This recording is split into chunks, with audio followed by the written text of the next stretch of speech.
Hello दोस्तों, कैसे हो आप सभी। आई होप आप सभी अच्छे हो। जी हाँ दोस्तों, जैसे कि आप सभी जानते हैं कि एचपी पुलिस का जो एग्जाम है 2024 का, उसकी नोटिफिकेशन आ चुकी है। और जिन बच्चों ने अभी तक एग्जाम नहीं भरा है, जिन बच्चों ने अभी तक एप्लीकेशन फॉर्म नहीं भरा है, वो जल्दी से जाकर के भर लो, क्योंकि एंड डेट्स पे जाकर के आपकी जो वेबसाइट होती है वो स्लो हो जाती है। ठीक है दोस्तों, अगर कोई बच्चा नए सिरे से तैयारी करना चाहता है और कहीं पे वो पढ़ता है या जॉब करता है, उसके पास दोपहर को टाइम होता नहीं है कहीं पे जाने का, कहीं पे ऑफलाइन कोचिंग लेने का, तो उनके लिए हम लेकर आ चुके हैं स्टार एकेडमी ढलियारा की ऑफिशियल एप्लीकेशन। जी हाँ दोस्तों, आपको ये मिल जाएगी गूगल प्ले स्टोर पे। गूगल प्ले स्टोर पे मिल जाएगी आपको ये, और यहां पे जाकर के आप इंस्टॉल कर लोगे। इंस्टॉल करने के बाद आप लॉगिन करोगे। लॉगिन करने के बाद आपको एक बैच दिखेगा, एचपी पुलिस और पटवारी का कॉम्बो बैच। जी हाँ दोस्तों, ये आपके लिए हमने एक बहुत ही शानदार बैच जो है वो लेकर आ चुके हैं। ठीक है दोस्तों, ये बैच आपने क्या करना है, यहां पे आपने क्लिक करनी है, और क्लिक करने के बाद अगर आप हमारी डेमो क्लासेस लेना चाहते हो तो आपके लिए सुबह 7:15 बजे, सुबह 7:15 हमारी जो पहली क्लास रहती है डेमो क्लास की, वो एएम पे रहती है। और अगर शाम को भी आपको क्लासेस लेनी है तो 7:15 बजे पीएम को ये हमारी टाइमिंग रहती है। हमारी ऑफिशियल एप्लीकेशन पे आप ऑनलाइन हमारा डेमो लेक्चर यहां पे देख सकते हो इतने टाइमिंग पे। ठीक है दोस्तों, अब बात करते हैं प्रीवियस ईयर के क्वेश्चन पेपर्स की। देखो, प्रीवियस ईयर के क्वेश्चन पेपर वो हमारी तैयारी के लिए क्यों इंपॉर्टेंट है। इंपॉर्टेंट इसलिए है ताकि हमें पता चल पाए कि एग्जामिनर हमसे पूछना क्या चाहता है। ठीक है, प्रीवियस ईयर, तभी आपने बहुत सारी वीडियोस में सुना होगा कि प्रीवियस ईयर के बिना आप तैयारी नहीं कर सकते, क्योंकि आपका जो सिलेबस रहता है बहुत ज्यादा वाइड है, और आप ऐसे अंधेरे में तीर चलाने के बराबर माना गया है इसको। अगर आप प्रीवियस ईयर के क्वेश्चन देखोगे, आपको पता चल जाएगा कि आप किस वे में तैयारी करोगे, एक टारगेट आपको मिल जाएगा। ठीक है दोस्तों, तो आज हम 2018 के क्वेश्चन करने वाले हैं। जो भी आपको पुलिस के एग्जाम में 2018 के 16 क्वेश्चन हैं, वो आज मैं आपको इस वीडियो में करवाऊंगा। ठीक है दोस्तों, और आपने भी देखना है कि किस प्रकार से आपको क्वेश्चन पूछे गए हैं, डिफिकल्टी लेवल 2018 में कैसी थी, वो भी चीज आपने देखनी है। अगर आपको क्वेश्चन आता है तो तभी के तभी आप कमेंट करते चलिए। चलो, फर्स्ट क्वेश्चन देखते हैं। राम श्याम से छोटा है लेकिन गौतम से बड़ा है। ये वाले प्रश्न आपके कौन से होते हैं, ये वाले होते हैं ऑर्डर एंड रैंकिंग के। ठीक है दोस्तों, अब देखो, बड़ा और छोटा, ये वाले दो साइन होते हैं। अगर आपको थोड़ी सी उसकी डिफिकल्टी है तो आप देख लो। देखो, एक साइन ये वाला होता है, एक साइन ये वाला होता है। ये होता है ग्रेटर देन या बड़ा, और ये होता है स्मॉल, ये होता है स्मॉलर। इसका मतलब क्या है, अगर राम यहां पे है और श्याम यहां पे है, तो राम जो है वो श्याम से बड़ा है। बड़े का मतलब मुंह खुला होगा उसकी तरफ को। और वैसे ही दूसरा साइन, अगर श्याम यहां पे है, श्याम यहां पे है और राम यहां पे होगा, तो श्याम जो है वो राम से क्या होगा, छोटा होगा। ठीक है दोस्तों, यही साइन का यूज इस वाले क्वेश्चन में होगा। अगर आपको इसके ऊपर डिटेल्ड वीडियो चाहिए तो बिल्कुल भी आपको कहीं पे नहीं जाना है, हमारे डिस्क्रिप्शन पे आपको एक लिंक मिल जाएगा, वहां पे जाकर के आपको उस लिंक को क्लिक करना है, और वहां पे मैंने बहुत ही आसान तरीके से यह वाले प्रश्न जो हैं आपको बता रखे। अब स्टार्ट करते हैं। राम जो है वो श्याम से छोटा है लेकिन गौतम से बड़ा है, यानी कि श्याम आएगा, श्याम आएगा, श्याम से छोटा कौन है, राम। लेकिन राम बड़ा भी किससे है, लेकिन राम बड़ा भी किससे है, गौतम से। किससे है, गौतम से। यही हमने लिख दिया। वैसे ही सेकंड लाइन को करेंगे। गोविंद मोहन से बड़ा है लेकिन गौतम से छोटा है। गोविंद बड़ा किससे है, गोविंद जो है वो बड़ा किससे है, मोहन से। और गोविंद जो है वो छोटा किससे है, यानी कि गोविंद छोटा हुआ, इसका मतलब उससे कोई बड़ा होगा, और कौन है वो, गौतम। अब देख लो, ये फर्स्ट इक्वेशन, ये सेकंड इक्वेशन, जब आप इन दोनों को कंपेयर करोगे, इन दोनों को कंपेयर करोगे तब आपको पता चलेगा। अब वैसे लास्ट लाइन देख लेते हैं। यदि महेश इन सबसे बड़ा है, देखो अब आपको पता चल गया कि महेश बाबू जो हैं वो सबसे बड़े हैं, बाकी सभी उनसे छोटे हैं। तो आपको क्या करना है, ये दोनों इक्वेशंस को इवेल्युएट कर दो। गोविंद यहां पे, सॉरी, गौतम यहां पे है, गौतम यहां पे है, यानी कि आप इसको उठाओ यहां पे रख दो या इसको उठाओ यहां पे रख दो, तो इसका मतलब सबसे बड़ा महेश है। उसके बाद आ जाएगा आपका श्याम आ जाएगा, उसके बाद कौन आएगा, राम, उसके बाद कौन आएगा, गौतम, गौतम, उसके बाद कौन आएगा, गोविंद, उसके बाद कौन आएगा, मोहन। अब देखो आपको प्रश्न क्या पूछा है दोस्तों, बहुत ही आसान प्रश्न। क्या प्रश्न पूछा है, then who is the youngest, सबसे छोटा कौन है। अगर सबसे बड़ा ये वाला है तो छोटे की तरफ आते चलो, आंसर क्या रहेगा दोस्तों, मोहन आंसर रहेगा। अगर आपको इसके ऊपर डिटेल्ड वीडियो चाहिए तो मैंने आपको पहले भी बताया कि आप क्या करो, जल्दी से जाकर के हमारे यूट्यूब चैनल पे जाकर के हमारी रीजनिंग की जो सीरीज है वहां पे देख सकते हो। अब बात कर लेते हैं सेकंड क्वेश्चन की। देखो दिशा, ये वाला जो प्रश्न है बहुत ही आसानी से हम निकालेंगे, बहुत ही बिल्कुल सही, बिल्कुल आसानी से, बिल्कुल शानदार तरीके से निकालेंगे। अब देखो ये वाले प्रश्न आपके हैं, ये वाले हैं आपकी डायरेक्शन वाले, ठीक है। अब सबसे पहले देख लो प्रश्न ने आपको पूछा क्या है, तो बताइए प्रारंभिक स्थान से कितना दूर है। Then tell me how far is he from the starting position, यानी कि आपको क्या निकालनी है, दूरी निकालनी है। तो हमारी ट्रिक यहां पे नहीं लगेगी। अब देखो 4 डायरेक्शंस होती हैं, ये होती है आपकी नॉर्थ, जिसको आप हिंदी में उत्तर बोलते हैं, ये होती है आपकी ईस्ट, ये आपकी वेस्ट, इसको पूर्व बोलते हैं, इसको उत्तर बोलते हैं, नॉर्थ के ऑपोजिट साउथ जिसको दक्षिण बोलते हैं, वेस्ट को बोलते हैं पश्चिम। ये 4 डायरेक्शन है। अब देखो सपोज करो जो रवि है पूर्व दिशा की ओर गया। अब सपोज करो रवि यहां पे खड़ा था, तो पूर्व दिशा इसकी इस वाली साइड, पूर्व दिशा इस वाली साइड, तो इस वाली साइड को कितना गया, मैंने मान लिया कि इतना चला, और ये चला कितना, 15 किलोमीटर। ठीक है दोस्तों। अब देखो एरो जरूर लगाना है आपने एंड में, एरो लगाने से क्या होगा, आपको दायां और बायां आपको पता चल जाएगा। अब अगर आप इस दिशा की तरफ जा रहे हो तो आपका जो बायां होगा वो ये होगा, दायां होगा ये होगा, ठीक है। अब देखो नेक्स्ट कहां पे मुड़ा, जब वह अपने बाएं मुड़कर, ठीक है, फिर क्या हुआ, वो अपने बाएं मुड़ा और कितना चला, बाएं मुड़ा यानी कि ऊपर को चला, और कितना चला, और कितना चला, 5 किलोमीटर चला। ठीक है दोस्तों। अब फिर से वह बाएं मुड़ा, देखो ये इसका बायां, ये इसका दायां। अब यहां से वो बायां मुड़ेगा तो इस वाली साइड को, और कितना चला, 15 किलोमीटर चला। अब देखो ये अगर इतना 15 है तो यहां से लेकर के यहां तक, इस वाली पॉइंट तक, यहां तक कितना होगा, 15 किलोमीटर होगा। अब यही पूछा है वह प्रारंभिक स्थान से, प्रारंभिक स्थान कौन सा है, ये वाला है, यहां से कितना दूर है, इतना दूर होगा। अगर ये 5 है तो ये भी कितना होगा, 5 होगा, यानी कि आपका आंसर रहने वाला है ऑप्शन नंबर 3, यानी कि 5 किलोमीटर। ठीक है दोस्तों।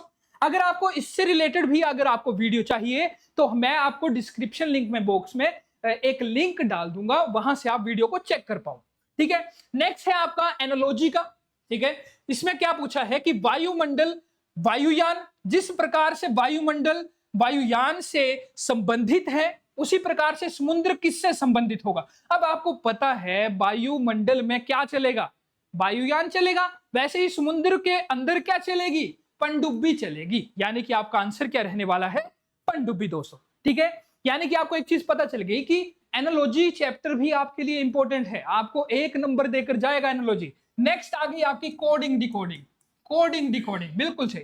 हमारी 3 से 4 वीडियोस कोडिंग डिकोडिंग पे बन चुकी हैं, ठीक है, वो अपलोड भी हो चुकी है। अगर आपको बिल्कुल बेसिक से कोडिंग डिकोडिंग पढ़नी है तो आपने क्या कर लेना है, वीडियो को जरूर देखना है। अब देखो सबसे पहले आपको जो दे रखा है वो लिख लो, रेस का कोड क्या है, रेस का कोड क्या है, इसके नीचे लिख लेता हूं 4793।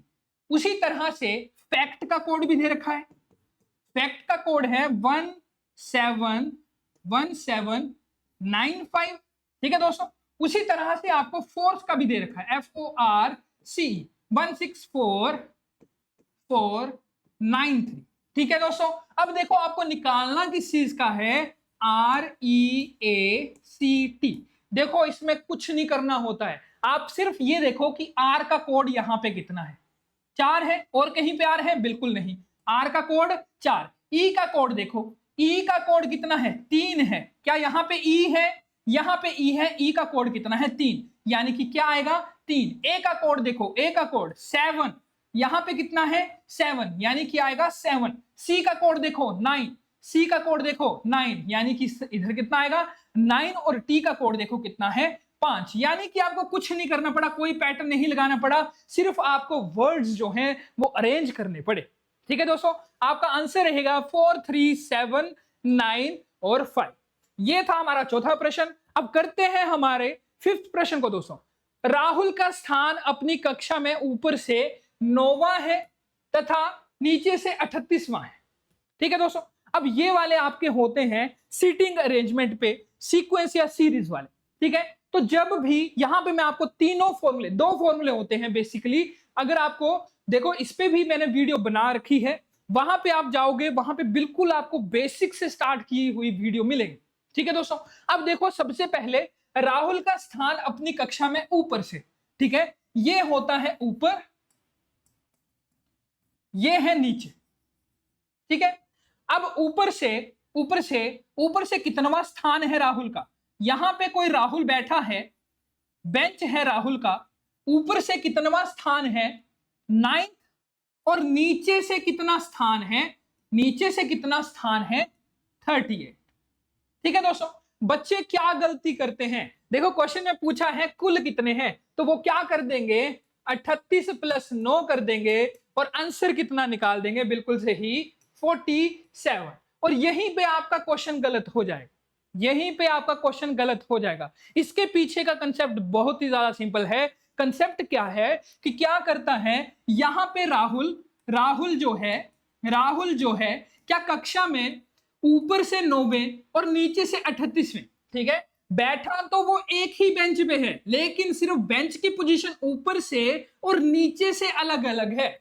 ठीक है, एक पर्सन 2 बेंच के ऊपर नहीं बैठ सकता, एक पर्सन जो है वो 2 बेंच के ऊपर नहीं बैठ सकता। ठीक है, क्वेश्चंस में वैसे आप बैठ जाओगे, वैसे आप किसी ना किसी तरीके से टांगों को ऊपर रख के बैठ जाओगे, लेकिन नहीं, क्वेश्चंस में ऐसे नहीं होता है, क्वेश्चन में डायरेक्ट सेंस होती है। ठीक है, अब देखो यहां पे एक पर्सन जो है वो जैसे कि 2 सीट पे नहीं बैठ सकता, इसका मतलब 2 पोजीशन नहीं आएंगी, हमें सिर्फ एक साइड से पोजीशन काउंट करनी पड़ेगी। तो जो भी आपका रिजल्ट आता है टोटल का, माइनस कर दो उसमें बच्चे, माइनस कर दो इसमें 1, यानी कि आपके पास फॉर्मूला, पहला फॉर्मूला क्या निकल गया? पहला फॉर्मूला इसका लिख लेना है फॉर्मूला आपको। तो सबसे पहला फॉर्मूला है टोटल नंबर्स का। जब भी आपको टोटल नंबर्स निकालने होंगे तो क्या कर लो, एक साइड से पोजीशन देखो, ऊपर से दे रखी थी, चाहे इधर बच्चों ऊपर की जगह दायां लिखा हो, चाहे आपका बायां लिखा हो, बात एक ही होगी। ऊपर से प्लस, नीचे से माइनस कर दो 1, ब्रैकेट क्लोज, -1। ठीक है दोस्तों, अब इसी को सोल्व कर लेते हैं, इसी को देख लेते हैं कैसे होगा ये। अब ऊपर से पोजीशन कितनी है आपकी? 9 + 38 -1, यानी कि 47 - 1, आंसर रहेगा 46। जब आप इन क्वेश्चंस को ट्राई कर लोगे, जब आप इन क्वेश्चंस को 4-5 बार कर लोगे, तो आप इजीली बिना कॉपी पेन उठाए क्या कर पाओगे? इन क्वेश्चंस को बच्चों सोल्व कर पाओ। ठीक है बच्चों, अब देखते हैं नेक्स्ट क्वेश्चन। नेक्स्ट क्वेश्चन आ गया आपका कैलेंडर बेसिस का। अब कैलेंडर बेसिस का आपको जो है जल्द ही वीडियो हमारी आने वाली है कैलेंडर बेसिस पे, लेकिन यहां पे मैं आपको बता देता हूं कैसे करते हैं। अब देखो, सबसे पहले 24 जनवरी 1994 को यदि मंडे था, अब दूसरी तारीख कौन सी दे रखी है? 24 जनवरी 1995, यानी कि उसी दिन पे अगले साल कौन सा दिन होगा। ठीक है दोस्तों, अब देखो इसकी एक सिंपल सी ट्रिक होती है, जो भी आपको सेम डेट्स हैं उनको कट कर दो, जो भी चीज आपको दोनों डेट्स में सेम दिखेंगी उनको कट कर दो। ठीक है, अब देखो 94 से जाना कहां पे है? 95 तक, तो 1994 लिख दिया। जो साल आपको दे रखा है या जो साल पे आपको जाना है वो साल नहीं लिखना है। ठीक है, ऐसे बांट लेना है इन सभी को। अब ये सेम रहे इसलिए हमने इसके नीचे कुछ नहीं लिखा। अब देखो 1994 का कोड क्या होता है? पहले तो हमें यह पता करना होगा कि 1994 क्या एक लीप वर्ष है या नहीं। तो कैसे पता चलेगा? अगर ये 4 से भाग हो गया तो क्या होगा? लीप वर्ष होगा। अगर 4 से भाग नहीं हुआ तो क्या होगा? लीप वर्ष नहीं होगा। अब 4 से भाग करने का भी एक बहुत ही शानदार तरीका है।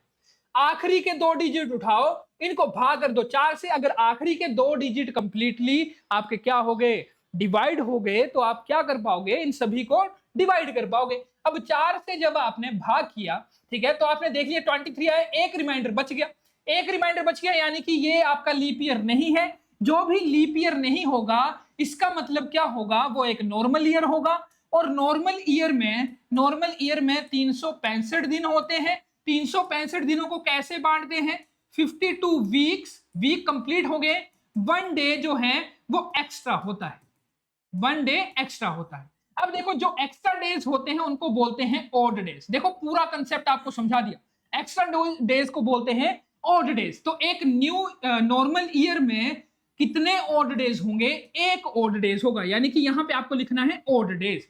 ठीक है दोस्तों, अब ऑड डे आ गया आपका एक। ठीक है, अब क्या कर दो, जो भी आपका इधर आया बच्चे अगर समझ लो, यहां पे अगर 94, यहां पे अगर 96 लिखा होता तो 94 95 भी लिखना पड़ना था, उसका भी कोड देखना पड़ना था। तो यहां पे एक ही कोड है, तो आप क्या कर दो, इसको ऐड कर दो मंडे में, आगे की तरफ चले हो, 94 से 95 की तरफ चले हो, 94 से 95 की तरफ चले हो, यानी कि दिन तो बढ़ेंगे, आगे की तरफ जाना पड़ेगा। तो कितना आगे जाना पड़ेगा, एक आगे। मंडे से जब आप एक आगे जाओगे तो क्या बार आएगा, ट्यूसडे, इसलिए आपका आंसर रहने वाला है ट्यूसडे।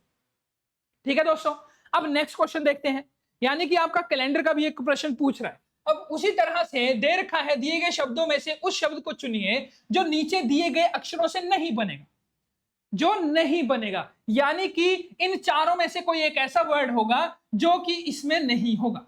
अब देख लेते हैं, SALUTE, SALUTE, ठीक है, GESTURE, SEREL, ये सारे के सारे इसमें इन सभी वर्ड से बन सकते हैं। लेकिन देखो यहां पे H लिखा हुआ है, H लिखा हुआ है, अगर आप ध्यान दो तो यहां पे आपको H नहीं लिखा हुआ है, यानी कि आपका ऑप्शन रहने वाला है ऑप्शन नंबर डी।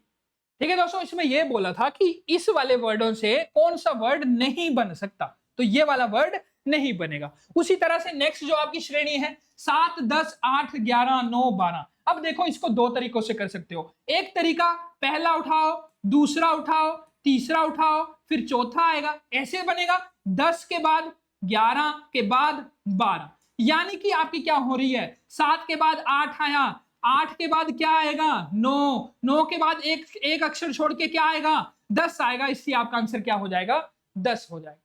देखो आपके जो लॉजिक हैं वो क्लियर होने चाहिए। अगर आपने कोडिंग डिकोडिंग की वीडियो नहीं देखी, आपको कोडिंग डिकोडिंग नहीं आती है, तो हमारे साथ जुड़िए, हमारे साथ आपको बिल्कुल आसानी से आप क्वेश्चंस को कर पाएंगे अगर वीडियोस देख ली। अब देखो ये भी बहुत आसान क्वेश्चन है, ABCD PQRS, ABCDE PQRST। अब देखो सिर्फ एंड में एक वर्ड बढ़ा, D तक था, S तक था, T तक हो गया, D तक था, 2 वर्ड बढ़े, 2 वर्ड बढ़े। ठीक है, अब देखो नेक्स्ट क्या आएगा, नेक्स्ट क्या आएगा, ST, T के बाद क्या आएगा, बिल्कुल सही U आएगा, यानी कि ये वाले 2 वर्ड आपके बढ़ेंगे, U आएगा।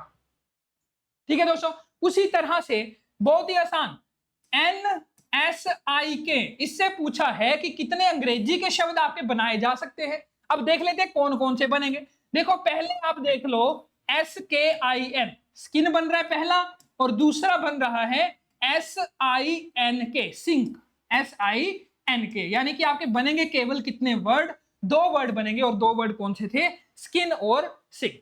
ठीक है दोस्तों, अब वैसे ही नेक्स्ट क्वेश्चन है 11th क्वेश्चन। यहां पे आपको दे रखा है KN का रिश्ता QT से वही है। इसका मतलब मेनली ये होता है KN जो है उससे QT बना, और वैसे ही आपको निकालना है कि DG से क्या बनेगा, DG से क्या बनेगा। तो मैंने आपको बताया था, इसको आप इस तरीके से लिख लो या आप इस तरीके से लिख लो कि K से Q कैसे बना, K से बच्चे Q कैसे बना, +6 करना पड़ा। देखो कैसे, 1 2 3 4 5 6।